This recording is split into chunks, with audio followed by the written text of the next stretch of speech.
on our own, just, like Beyonce and her 16 carriages. I will say that I listened to both, and I made Mm-hmm. sure that I wasn't going to do it on my phone. I was going Uh-huh. to do it in my car with the sound Mm-hmm. system. Mm-hmm. So I listened to Texas Hold'em, which It's very cute. very It's fun cute. song. Mm-hmm. Not a great song, but a very fun It's a song. good, cute little road. It's a cute little road trippy song. I do like it for that. It's catchy. Mm-hmm. It's got this it's got that sort of rhythmic catchiness and vocal catchiness, Yeah, but more hooks than 16, a Bass Pro.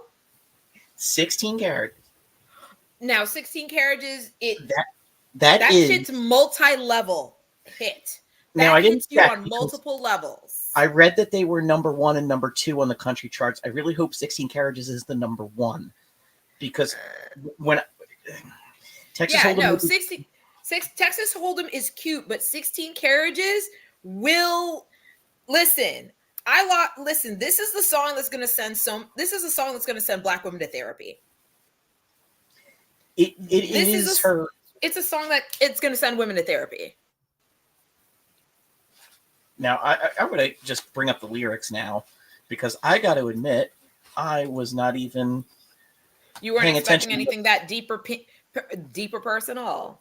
No, I just, to be honest, I was mostly paying attention to the traffic on 80, but I was blown away by the music and the melody.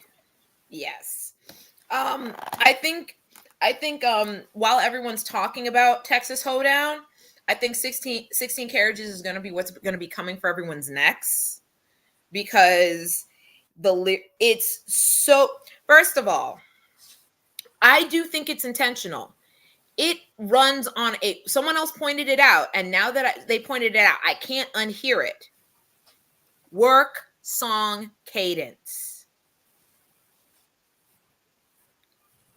Think about how that percussion, that main percussion pounds. That is a work song cadence. And if you're black and you know it, you don't say it, but we're all looking at each other when someone tweeted that, and we're like, oh shit, can't unhear it now. It's this one, it's and so there's this kind of unspoken, because think about it. It's like that. It's got that very like 2/4 march kind of unity. Mm-hmm. Um, it's. I didn't see it, but now I can see it. Uh, And you're not going to be able to unhear it either. I don't know why it brings me up that thing that say what you will about Dave Chappelle, that the potato hole sketch on SNL was one of the funniest things he's done in a while. Do you No, I am not familiar with the potato hole sketch. I can't do it justice, but suffice to say that he's being interviewed by two white anchors on news, and he's got a new album called My Potato Hole, or I think what it is, and they keep making lighthearted jokes about it, about the name of it and what it means, and he's trying to be oblique, and eventually they just press him on it too much and make too many jokes, and he basically tells them that that's where slaves hid their food, and then they're just being like, oh, or not hid their food. It was like a possession. It was like one of those just moments where it was just like the sort of, it had something really funny to say about a very clear cultural blind spot. Like don't tread too far into shit you don't know what you're talking about. Yeah. And a lot of people are hearing gospel, which I do hear, but I'm going to say that the moment someone pointed out that it basically has a work song cadence, I can't unhear it. It's raw, it's personal. One surfacey thought I did have immediately is this: that song is going to smack so hard live.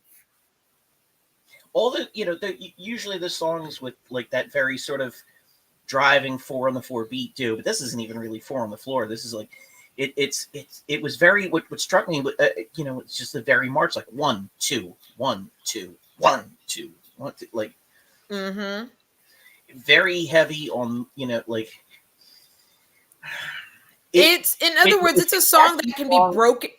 It's a song that can be underproduced, meaning she can strip it down to a simple drum, organ, and guitar, or she can produce the motherfucking living shit out of it, have a full orchestra, cannons, you know, the whole 9 yards, like it's the 1812 overture.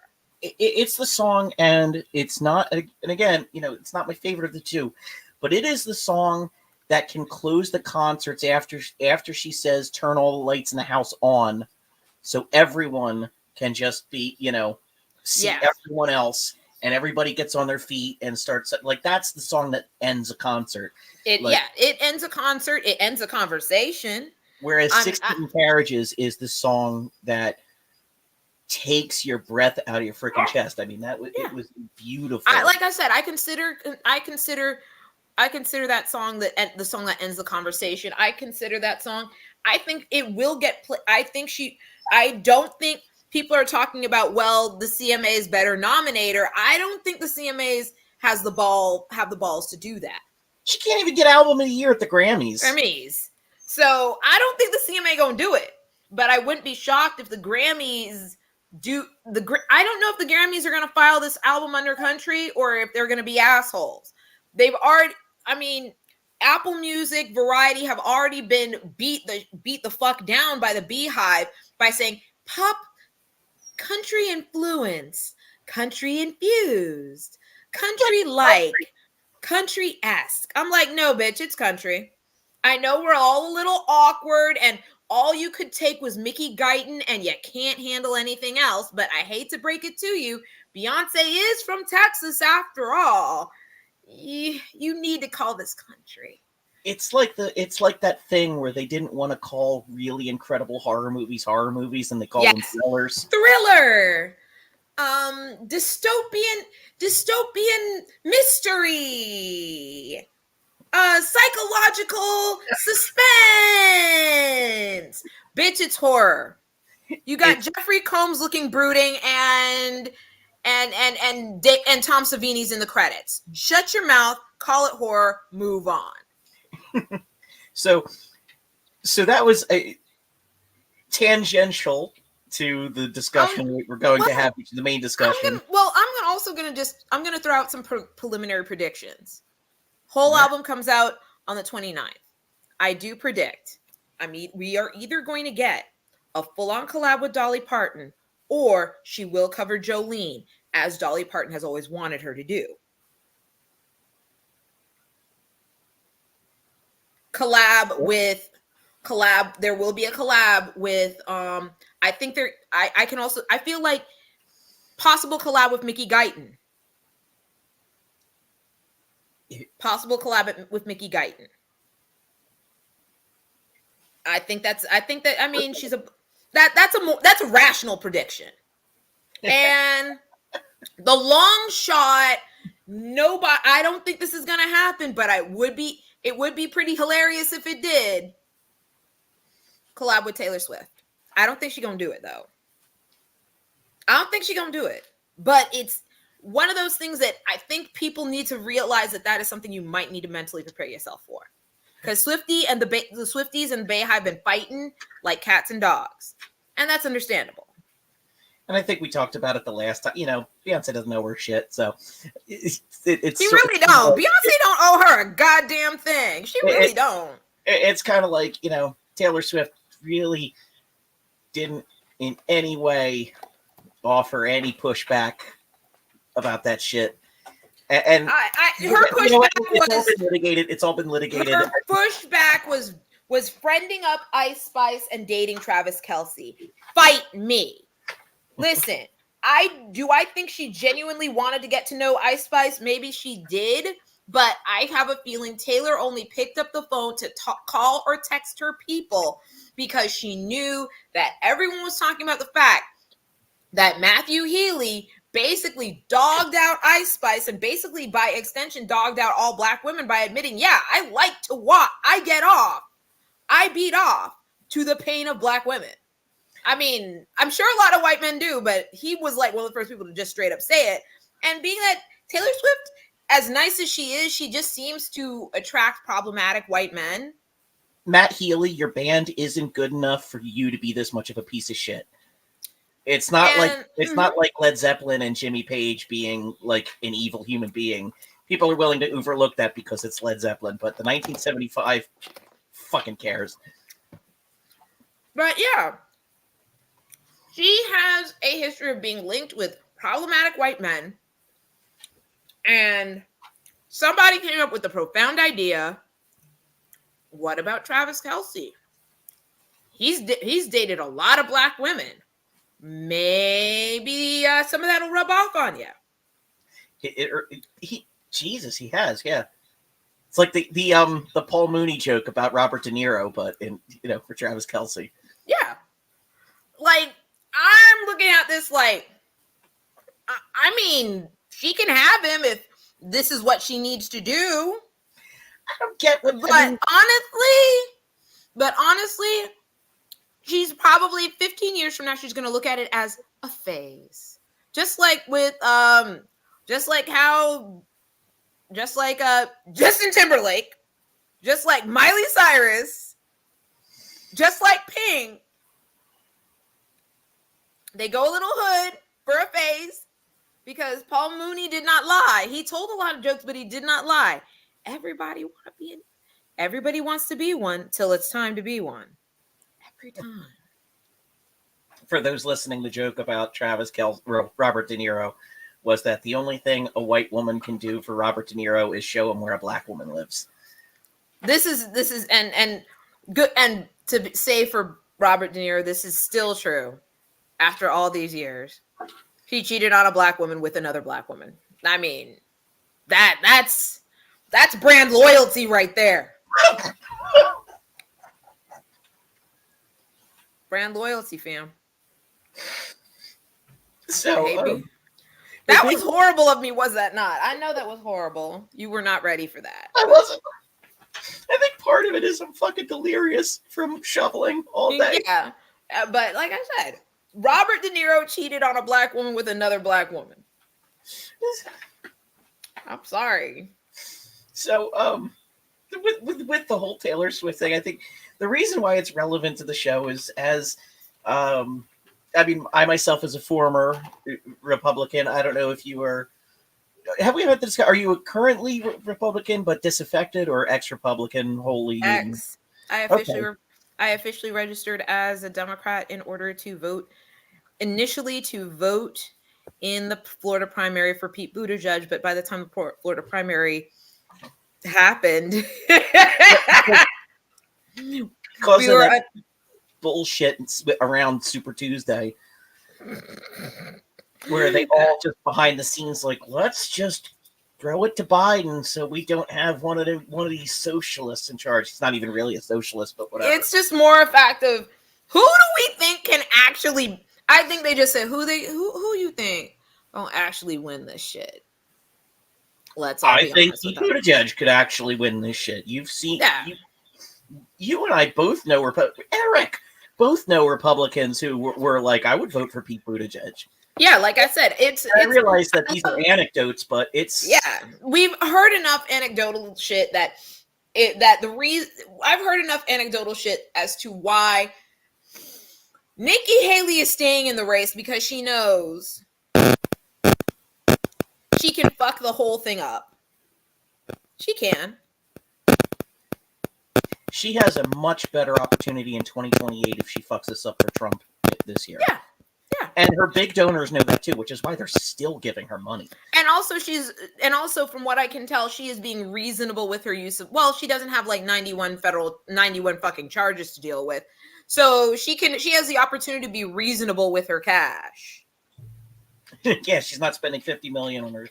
Yeah, she ain't got lawyers to spend money on. But the fact that she still has major donors giving her money after she came in second to none of the above is like the true testament to the fact that there are a lot of big money donors who do not want Trump. As much as his tax bill benefited them, they know he's an unstable man who can throw things into chaos on a whim, and they need someone reliable. They already got what they wanted with their 6-3 Supreme Court.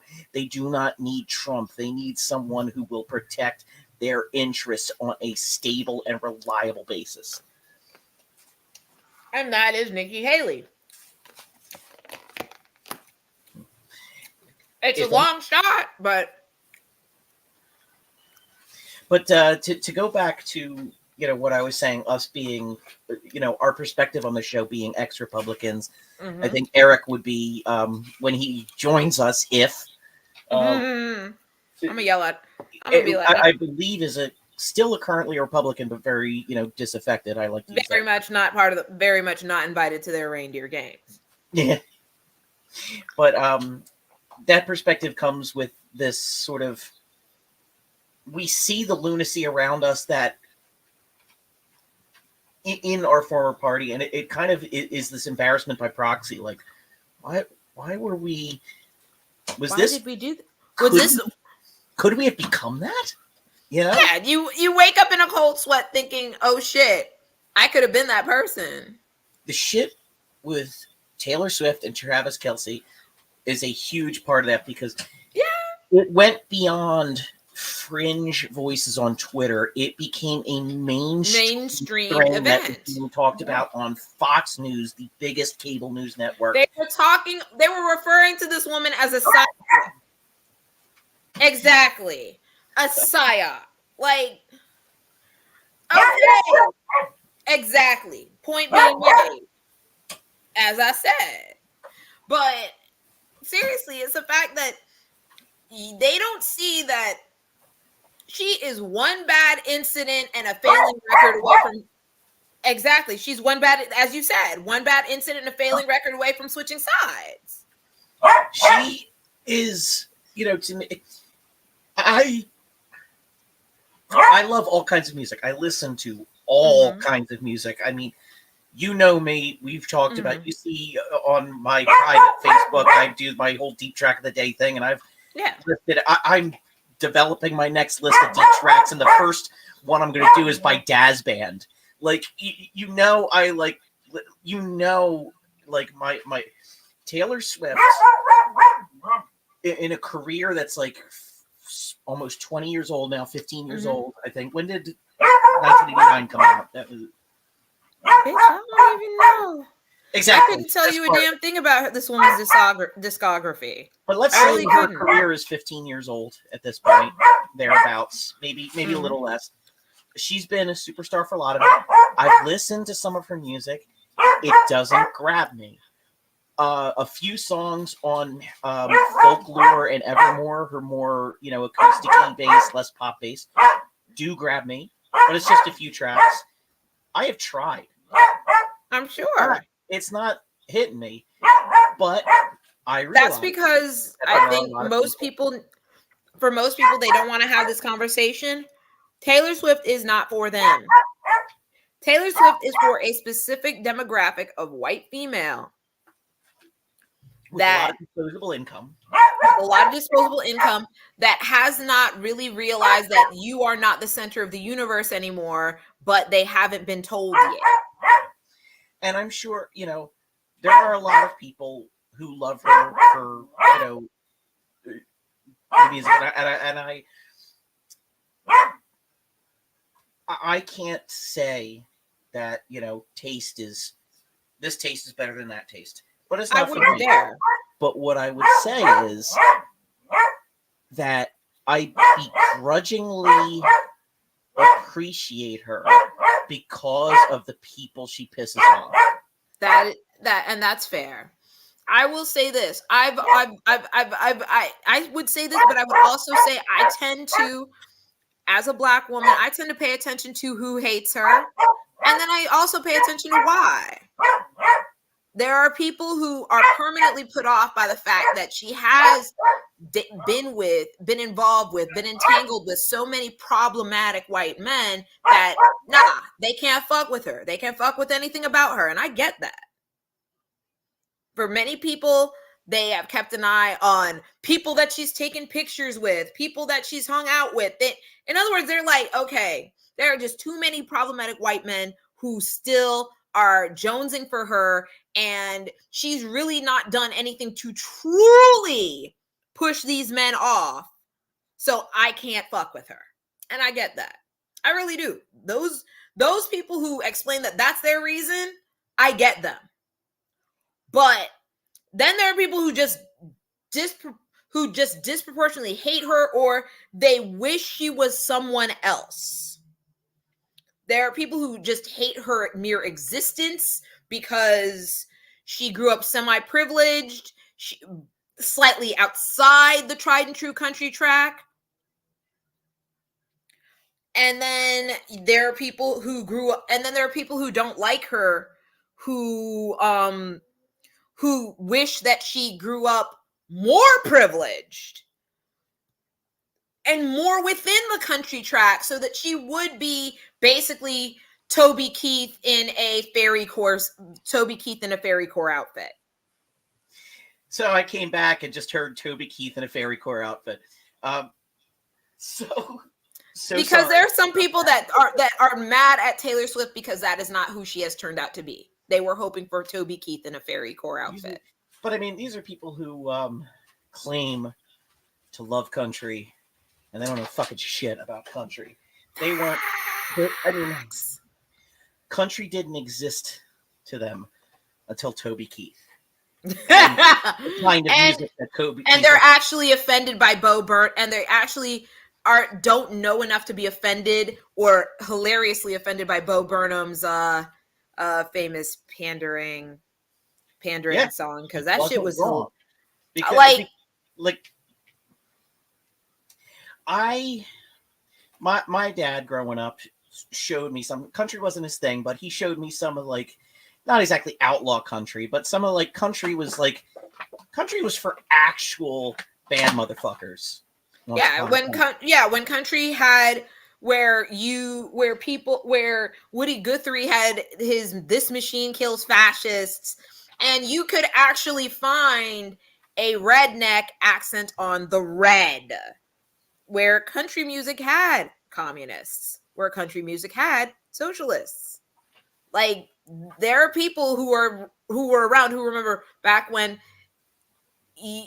country did not automatically mean you were for mom, apple pie, and the flag. But it's to the extent that, you know, Taylor Swift pisses these people off. Yeah, I appreciate her, and my God, once she started dating Travis Kelce, it's because you also have to consider, because of his previous dating history, he's kind of considered semi-black by extension. Black by aesthetic. We made sure. So, but the way that this conspiracy about them has permeated the mainstream. That's kind of scary, and I'm going to be honest. If I'm Taylor Swift, I'm making sure my lawyers are paid and my security staff is paid. But not the people who make her merchandise. Sadly enough, that's all. There are no ethical billionaires. Remember, kids. Yeah. No, really, there aren't. I already know. I don't know what is going to break my heart about Rihanna, but I know something's going to break my heart about Rihanna, and I am accepting that from now, as I get comfortable in my Fenty bra. I already know. I already know. There's some bullshit. This bra was probably made by sweatshop labor. I already know. I already know. At the very least, when it comes time to eat the billionaires, there will be a certain amount of grace period that we will allow certain people to get rid of their billions. Yes. Lest we eat them, but certain billionaires will just eat no matter what. We're what. Gonna eat, like straight up, as gamey and probably toxic. And I think, I think Elon Musk got drug addicted so that when it comes time to eat the billionaires, no one will want to eat him. Yeah, actually, it comes to me that like fuck the amount of ketamine. You don't want that. No, you can't eat that. Meanwhile, Rihanna will probably gladly get rid of her billions. Yeah, she's just gonna be like, I don't need it. I grew up in the islands. We can't eat Elon Musk, but I tell you who you can eat.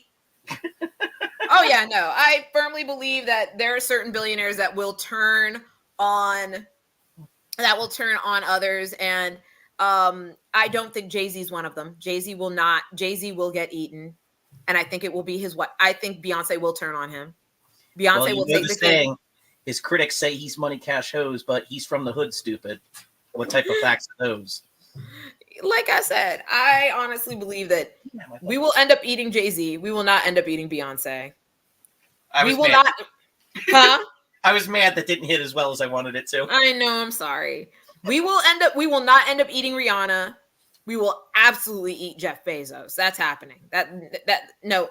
Mackenzie is in the process of getting rid of her money, so nobody's eating Mackenzie. Jeff Bezos is kind of like the bad cuts of turkey that Oh everyone God. on the table. Yeah, I'm gonna have to just mix that man with some. I'm gonna have to mix him with some like.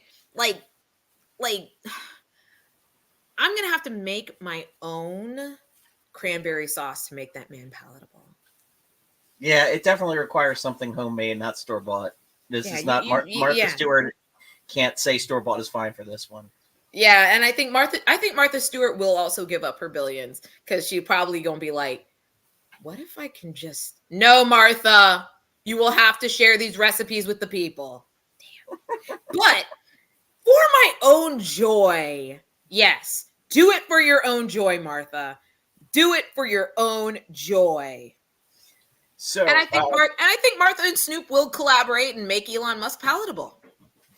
Snoop, though, what the hell is going on with him? What did he do now? Did you see his comments about Trump? I can, I'll bring them up. Oh no! He did what most black men in hip hop have done. They went for the aspirational misogyny. What? Aspirational misogyny. Let's see. It's a thing. It's a thing. Not exactly an endorsement of his presidency, but giving the kind of man that Trump is and the damage he's done and the history of blah, blah, blah, blah, blah. He said, I have nothing but love and respect for Donald Trump. It's a little weird. Calvin.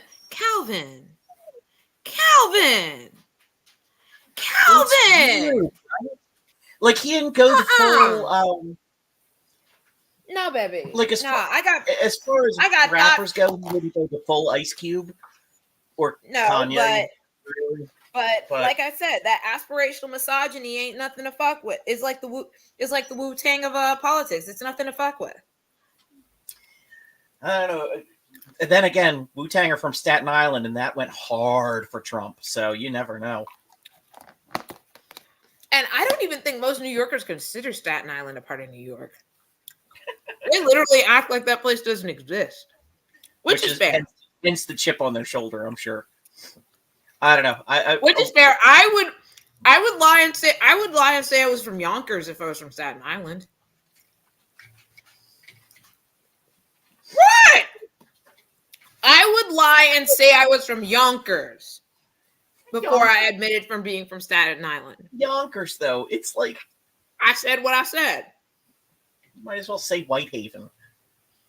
I don't even know where that is, but I have a It's vague idea where I have a vague idea where Yonkers is. I'd lie. I would lie and say I was from Yonkers before admitting I was from fucking Staten Island. Man, I know people from Staten Island. I'm scared they're gonna kill me. Huh? I'm scared they're gonna kill me. They're gonna drive up in their Escalade with their gold chains, smoking their cigarettes, and they're gonna kill me.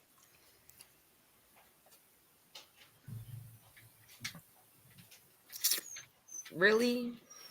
You're gonna let yourself get whacked by somebody from Staten Island? Not even from like Center City. Not even from Conshohocken. Yeah, it's almost You as know bad as getting killed by a mobster from Scranton. exactly. And I have had But sex in Scranton. Scranton does lousy with the mob, though. Like, and I have had sex in Scranton. Nobody has had sex in Scranton. That was not my proudest moment, but it happened. I will admit it. Don't know if he will, but I will. So, Background, everybody, I dated a dude from Scranton. He's like a QAnon weird motherfucker now. I've made mistakes, people. I've made some serious mistakes. Anyhow. is this someone I was acquainted with at one time? Of course! Okay. Well, I didn't remember that he was from Scranton. One of them. I thought he was from Philly. He is like his parents from King of Prussia, but he lived in Scranton long enough. Yeah. QAnon, though, it's that bad? That's what you were the one that told me. Well, I knew about the Trumpiness of it. I don't remember. Well, then again, this was 8 years ago now. Yeah. And we've all kind of just forgotten he exists, and I'm kind of happy about that. So, moving on. Exactly! As we were saying. As we were saying, now, I don't recall. Have you seen the Jon Stewart coming back? I am seeing it. I'm unimpressed by it. There was an entirely good Roy Wood Jr. that they could have fucking gone with the entire goddamn time. They could have made it Roy Wood Jr., Jordan Kepler, and Hassan Minaj and called it a goddamn day. But no. Yep. That's pretty much it. It's just like David Zaslav bit them in the middle of the night and transmitted his lack of creativity to them. I think what bothers me, and I'll get to Jon Stewart's actual hosting in a minute. What bothers me about the whole thing isn't just the fact that it should have been Roy's. It's the fact that it took them 8 months before Roy quit because he had enough of waiting. Of this bullshit. How could it possibly take that long to find a host? My guess is that there's some toxicity coming from either the bottom up or the top down. My guess is it's the top down because that's the hot trend right now. You got a bunch of accountants deciding creativity, which we all know never fucking works. It's right now. I guess right now I'm still in a mood because once again, David Zaslav has done some bullshit. There's Coyote versus Acme, which got deleted, and I have a personal opinion. When we eat the billionaires, if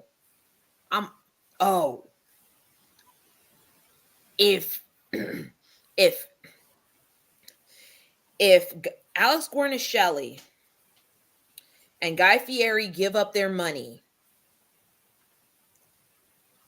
and they find a way to roast David Zaslav into something edible, I want to be in line for that. Exactly. So here's my position. The Coyote versus Acme thing is a property rights issue to me. Now I'll put it, on.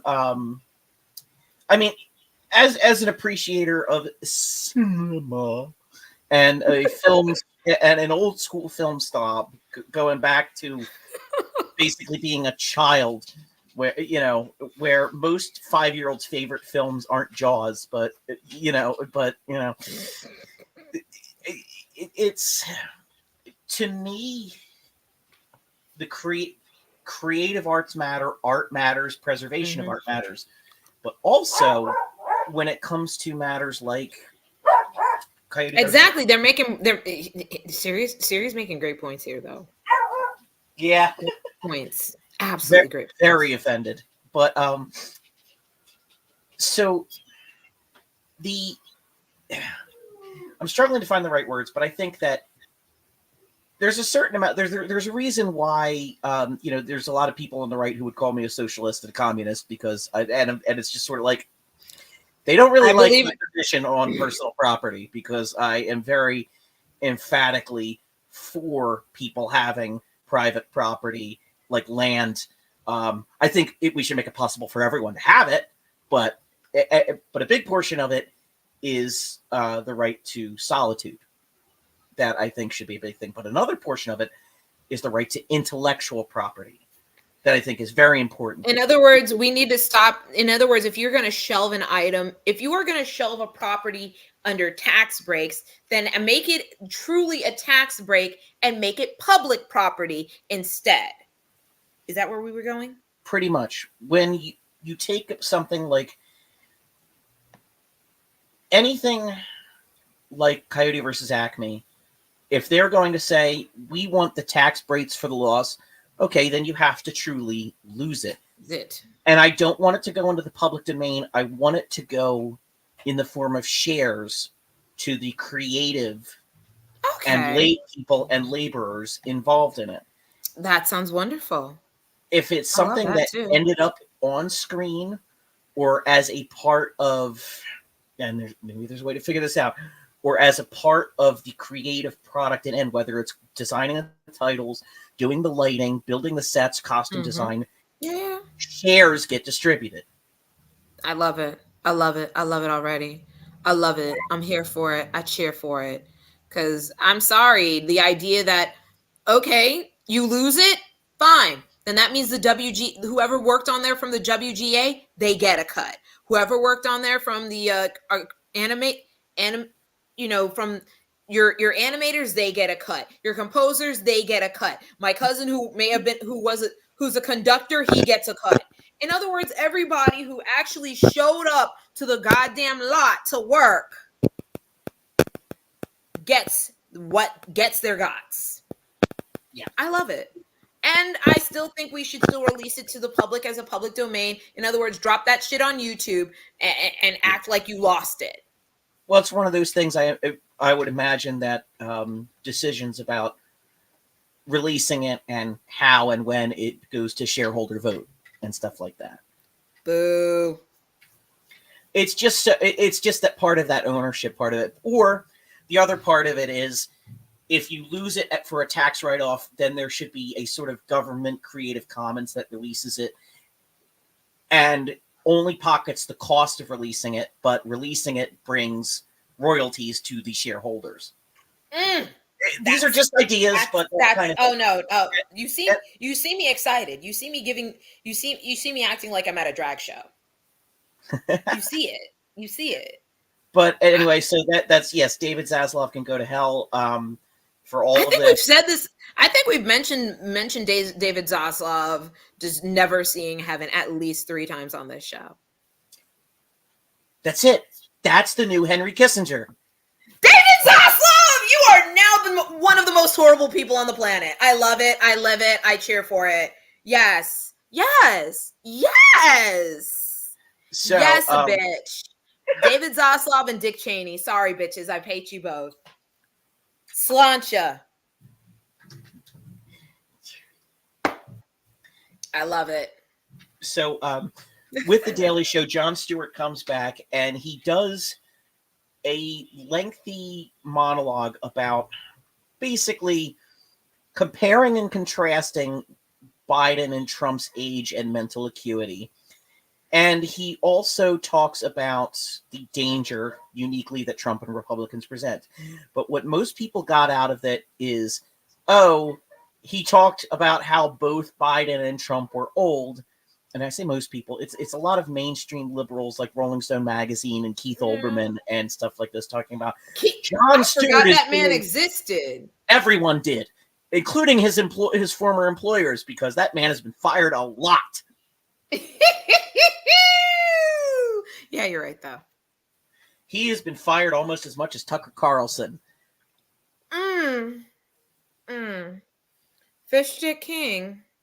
I swear, every time that man gets fired, Elizabeth Carmichael, wherever she is, gets get some sort of justice. Sorry, I'm always convinced that we've already that trans geniuses have it, that we have actually stifled a lot of trans genius. That's off topic, but I've always been convinced of that between reading the story of Anne S.A. Vanderbilt and Liz Carmichael. But yeah. So they all came out and basically said that Jon Stewart was engaged in both siderism. And it's a big thing. And I realize Twitter isn't a real place, but there certainly is a lot of voices saying that Jon Stewart is engaging in both siderism. And a lot of that criticism says that Jon Stewart did it. The last time Jon Stewart did it was in 2016. And basically, he did it to Hillary Clinton. First of all, Hillary Clinton did it to herself. Yeah, and I think also the fact that unlike Hillary, Biden will actually go to Michigan. Oh, he might not have a good time, but he gonna go. Not to Dearborn. Yeah, that's true. He ain't going to Dearborn. He'll go to Detroit. Big Gretch will roll out the red carpet for him. That's one thing I will give her. She will roll out the red carpet. There is a huge difference between both sidesing and comparing and contrasting. And there's also a big difference between both sidesing and saying, we need to be realistic about our guy's biggest perceived weakness, and it is a fucking big one. Mm-hmm. However unfair it may be that Trump is only 3 years younger than him, yet 20% fewer people say his age is an issue. However unfair that is, perception in politics is reality. Because, I mean, it's because he's yelling and doing... In other words, he has established his character as yelly racist grandpa who naughty touches your cousin. There's also that, Donald Trump has always been addle-brained. His decline is not nearly as dramatic as Biden's, because Trump compared to 8 years ago, he's certainly worse, but he's not significantly worse than he was 4 years ago. But how hard is it to be is it to be the yelly racist grandpa who naughty touches your cousin? It's not that hard. It don't really require a lot of mental acuity to do that. It really doesn't. Meanwhile, Biden, for whatever, when you see him at his best, he's fine. Yeah. But his worst is getting worse. And it is not a knock on people who are of advanced age. He has got a very demanding job, and we want him to keep being able to do this of the two candidates who are going to be the candidates. Yeah, because let's put it like this.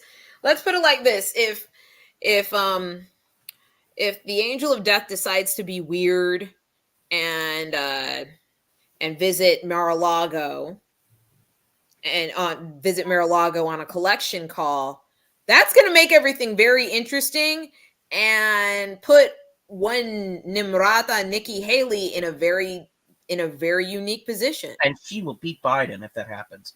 She's a psychopath. I hate her, but she will beat Biden. She could very well do it. And I don't like it. I hate it. But it is something that I could see a lot of people just saying, now that the big one is dead, I can relax. What I wonder is if here's a scenario for you. Mm-hmm. Biden gets reelected, and he somehow manages to die somehow, as if he's not statistically, Well, anyway. I mean, considering that he does moderate amounts of exercise for someone his age. He's white, has access to good health care. He should be living. He is 80, so he's not yet on borrowed time, but he's close. Yeah, but what happens? Let's say he makes it to 83. Okay, he dies. Kamala Harris becomes president. She's still eligible, as long as she doesn't serve more than 2 years of Biden's term. She's still eligible to still be elected twice. Yep, she does. And then we're gonna just see the ugly. We are going to see the weirdly ugliest. That's gonna be the weirdest, ugliest. It's gonna be weird and ugly simultaneously. Well, people have a desire to paint her as a cop and the horrible things that she did as the look. Yeah, and some of that is some of that you can make is a cop. Like, some of that you can make an argument for. Some of that you have to dig around, look at the statistics, and realize maybe you're overstating the case. Maybe that you're overstating the case. Like Gretchen Whitmer is also a cop. Like, you know, like there's going to be, and I say that because she's the executive, not because, you know, she's literally a cop. But it's more just the fact that no matter who runs for president, if they have executive experience and certain things are going to not go away. And like, so it's just a bunch of cops and then Pete Buttigieg who work for McKinsey. There's a lot of the front runners are people who the left are going to find to be terrible people. Who the hard left are going to be like, ew, I can't believe I have to only pick for this. While the rest of, you know, I don't want to say less passionate, but while the rest of the more pragmatic people are going to be like, okay, this event is unfortunate, but now I have some interesting picks. Shit's interesting again. Because what's going to happen is people are going to be like, oh, wow, the old generation's cleared out. Now we can look at Pete. We can look at Gretchen. We can look close. We can re-examine Kamala. We can re-examine Nikki. We can re-examine Andy Brashear. We can re-examine Josh motherfucking Shapiro. Yes, face it, Josh Shapiro is awesome. Josh is going to be at some point president of the United States, I think. Josh Shapiro is always going to be part of the conversation. Face it, your governor. It's 10 p.m. I'd much rather. Let's put it like this: it's 10 p.m. and he's still the best looking. It's 10 p.m. and he's already the best looking dude at the bar. It's also just the cross ticket voting that Josh Shapiro is capable of, because when you look at the votes for Fetterman and Oz, and you look at the votes for Shapiro versus Mastriano, you see that like all the other lower federal and statewide races were much closer, whereas Shapiro was a fucking blowout. And a lot of people will say Mastriano was a uniquely terrible candidate. I mean, yeah, you can argue that, but honestly, I don't think that's entirely it, because Oz was also really fucking terrible. Oz had a lot of dislike and hatred from people who saw him as a carpetbagger, who saw him as a phony. John Fetterman had a lot of positive feelings in people. Until you talk to black people from Philly. Sorry. It's gosh, I mean, we made light of it, early in the show, and and I think. But let's be honest, we all just need to admit that Josh is going to always be part of that conversation. People are going to they've already mentally matched him with so many people. People have already mentally matched him with Kamala. They've already mentally matched him. In other words, they're like, no, we can live with a Harris Shapiro ticket. You already know you don't know you know them, but there's probably people who would be more than happy with that shit. They would be like, okay, I can do that. I can live with. Neither of them would get my vote in a primary, but in a general election, yeah, you would just be like, listen, this is what we got, and I'm not even mad about it. And yeah, listen, I do believe that, yes, I do also believe that Josh Shapiro will probably be president at some point. And as much as I love Val Demings, and I really wish, I don't know, because as Florida gets more hell-ish, I mean, dude. Well, Val Demings and Mondaire Jones are a testament to the fact that the DNC will not help candidates who have a legitimate chance. And what depresses me about the whole thing is Florida is just going to get worse. Yeah. I'm sure you've already seen, I'm sure people have already seen the famous permission slip to have a book read to them by an African American. Oh yeah. Oh yeah. Miami-Dade Public Schools, somebody had to sign a permission slips for their kid to have a book read to them by an African about an African American by an African American. Thank you, Daily Salinas, and that teacher in Escambia County, who I believe her name is Vicky Burrows, or yeah, yeah. When Grand Theft Auto 6, Vicky Baggett, thank you, bitch. When Grand Theft Auto 6 finally comes out, people are going to be like, I don't get it. This is just Florida. Because it'll have been beyond the parody at that point. Oh no, we know that we are beyond the parody at this point. We've accepted this. Our alcoholic abusive daddy governor has come home, and he's doing what we expected that he'd do, which is be an asshole. And they're talking about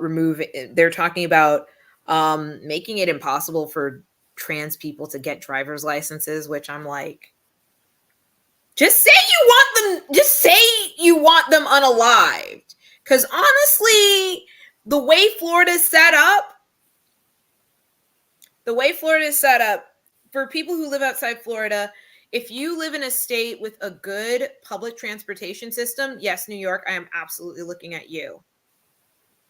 Yes, Chicago, I am absolutely looking at you. Boston? Yes, fucking Boston. I'm even looking at y'all motherfuckers. As quietly, closetly racist as you guys are. Closetly? Oh yeah, I probably shouldn't even say closet, considering that somebody decided to take their kid to Sephora to put blackface on using the tester products. I hope they got a good dermatologist. The second you hear a Boston accent, you start feeling like you're going to hear a racial slur any second. Oh yeah, like on one hand, it's like, oh no, oh God, they're from Boston. Oh God, they're from. You know what? Let me get out of here. Like the fact that they still act like Marky Mark didn't do anything wrong. He blinded a man. He threw rocks at black children.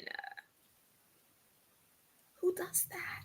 Other than white women in the 60s. Liam Other Neeson. than white. Everyone forgot about that somehow. I tried to forget about it, but I can't. But yeah, like, listen, every other state and city that has good public transportation, you do not realize how essential having a car is to merely exist in Florida. Like, the fact that we even have a high-speed train that goes from Miami to Orlando is a fucking miracle. I don't know how long it's going to last, because I have a feeling people are going to realize that people who aren't white are benefiting from it, and they're going to shut it down in Miami because comunista, some old vieja in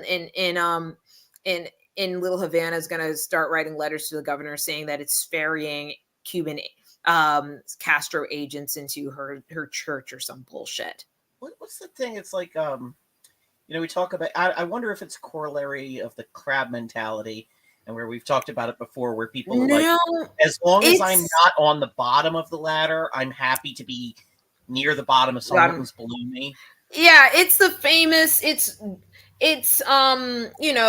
can, as long, it's, some people call it the Lyndon Johnson corollary, the Lyndon Johnson, as long as I can tell the poorest man, as long as he's better than the black man, I will always win an election. There's things like, dear heavens almighty. There's things like, the book Dying of Whiteness by Jonathan Metzl. He recently dropped a new book too, where he talks about the fact that the reason we don't have a lot of things in the United States that comparable countries do is because white people cannot stand the idea of a black person getting anything that would put them ahead of them. That's why we don't have paid maternity leave. That's why no one wants to pay for infrastructure upgrades and repairing lead pipes. Yeah, it's also why people don't want to explore. It's why pro-lifers say they love black children, but they don't want to. They keep voting against research for the maternal mortality gap. Oh man, everything's the worst. Yeah, well, it's adulting. Adulting's dark. It's dark, man. In 9 months, we come to an election. Whether we like it or not, these are the two candidates. Unless one of them dies, these are the two candidates. And we all know which one we would prefer to have die. And as much as Biden and his feckless, Netanyahu's an asshole. Really, it's really nice that you keep leaking that you say that, I mean, just because you say it doesn't, just because you say it, you don't do anything about it. Billions of dollars in weapons. That's cute. And I mean, I'm really glad that the aid we give them is spend money to have a Super Bowl ad while they're bombing the 1.3. The one place they told everyone that they could go. Yeah, that did. Oh god.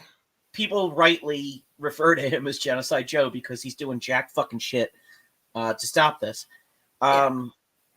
But and on the I other understand hand, I understand that the whole on this. Yeah, and on the other hand, I do understand that rock, hard place, etc., etc. I've heard it all, but there has to be a point where you have to literally grab that potato of a man, and I do think of Netanyahu as like a potato, that potato of a man, and tell him, "Fucking stop it."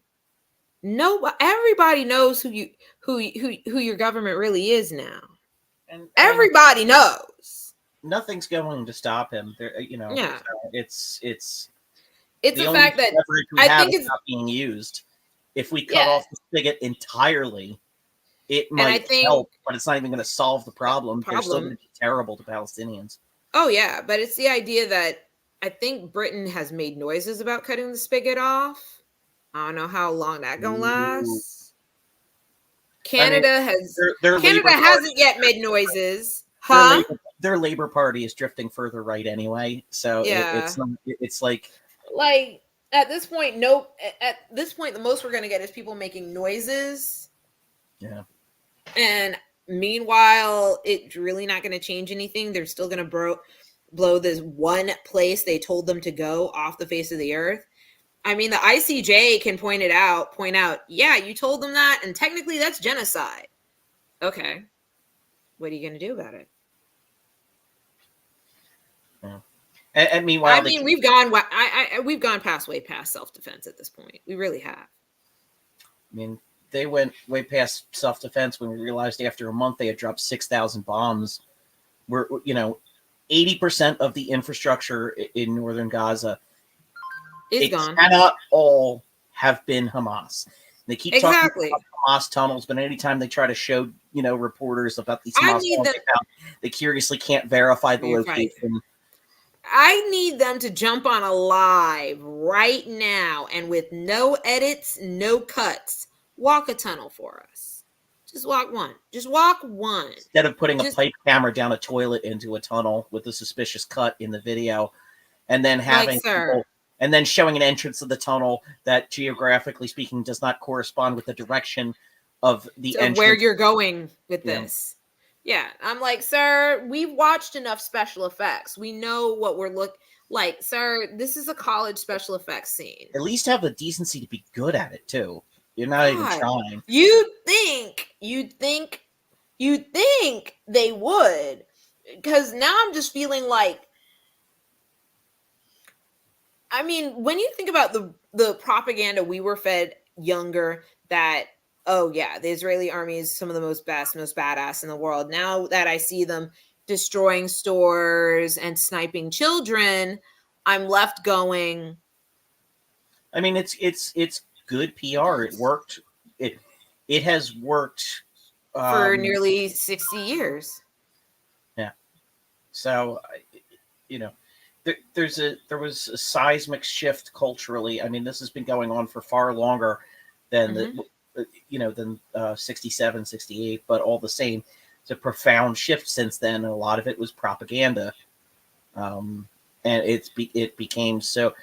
There's this. I've heard people talk about it, and I wish I could remember who it was that was speaking. I give them proper credit, but they talked about the myth making of Israel is similar to that of the United States founding myths. Okay, that I can see where I could see And that. that people who are far more prone to believe in the founding myth of the United States, such as Joe Biden, who believes in like this sort of He's an city on a hill institutionalist. kind of. He's an institutionalist. He believes in institutions. He believes in the goodness of various institutions. He believes in the fundamental goodness, even though the people holding the institutions, people populating the institutions may not be good. He believes in the fundamental goodness of that institution.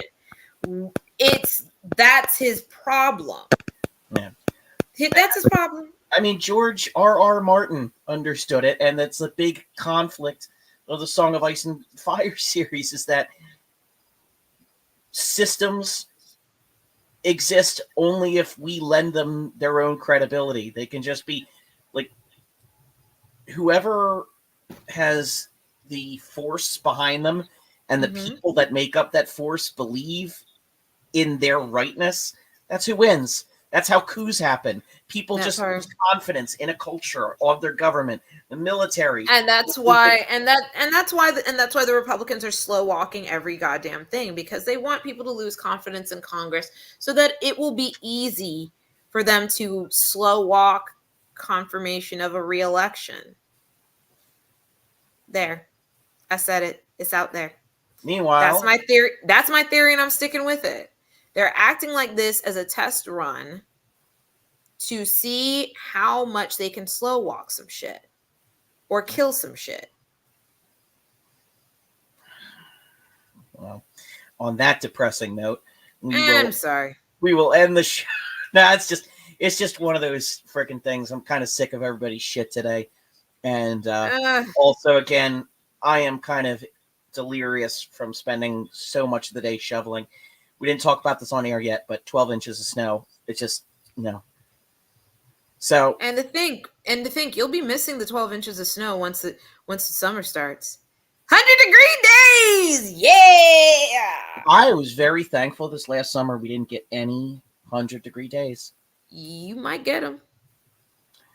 Well, I found this portable air conditioner called Winter, WHYNTER, 14,000 BTUs. It has a double exhaust, intake and exhaust.